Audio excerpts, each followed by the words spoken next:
Aujourd'hui, nous rencontrons Madame Leuze, PDG d'une multinationale de parfums et cosmétiques, actuellement riche et célèbre. Mais ça n'a pas toujours été le cas. On vous raconte aujourd'hui son parcours et sa trajectoire improbable. Nous sommes ici dans les lieux de votre enfance. Vous en avez eu une compliquée. Est-ce que vous pourriez nous en parler? En effet, mon père était ouvrier, ma mère femme de ménage, donc on avait peu de moyens. Je me faisais alors souvent critiquer à l'école, j'avais peu de vie sociale et je me réfugiais alors au CDI, donc ici, pour étudier et créer mon propre univers à moi-même, pour pouvoir me consacrer à autre chose que ma vie sociale qui était pas, pas folle.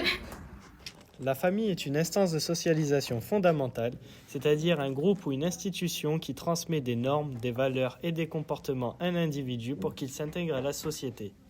Elle joue un rôle déterminant dès l'enfance en influençant les aspirations, les goûts et même les ambitions professionnelles chez un enfant. D'abord, les parents transmettent des modèles de réussite et d'attente. Par exemple, un enfant dont les parents valorisent les études supérieures sera souvent amené à poursuivre ce chemin. Puis, les ressources économiques et culturelles de la famille influencent les opportunités offertes à l'enfant, comme l'accès à des activités extrascolaires ou à des écoles prestigieuses.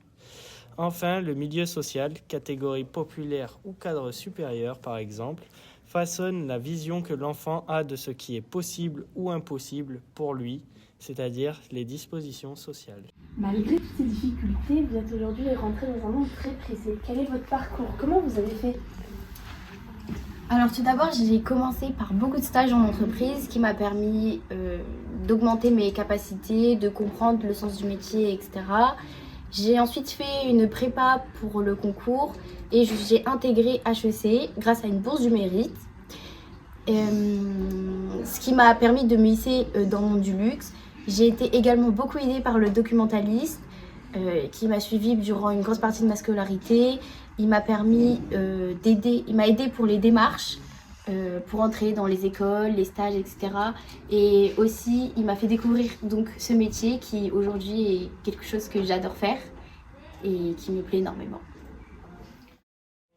Une trajectoire improbable, c'est quand une personne suit un parcours social inattendu par rapport à son origine. Par exemple, un enfant de cadre qui devient ouvrier.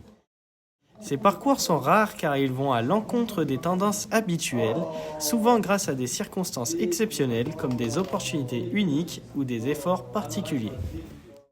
Lara est un exemple de trajectoire ascendante, mais il existe des trajectoires descendantes qui se produisent lorsque la position sociale d'un individu est inférieure à celle de ses parents. Cela peut arriver pour plusieurs raisons, comme des difficultés économiques, un manque de diplôme adapté ou des discriminations. Aujourd'hui, je suis heureuse d'en être arrivée jusque-là et je remercie Romain Nuit à Mort, le documentaliste, et aussi mes parents.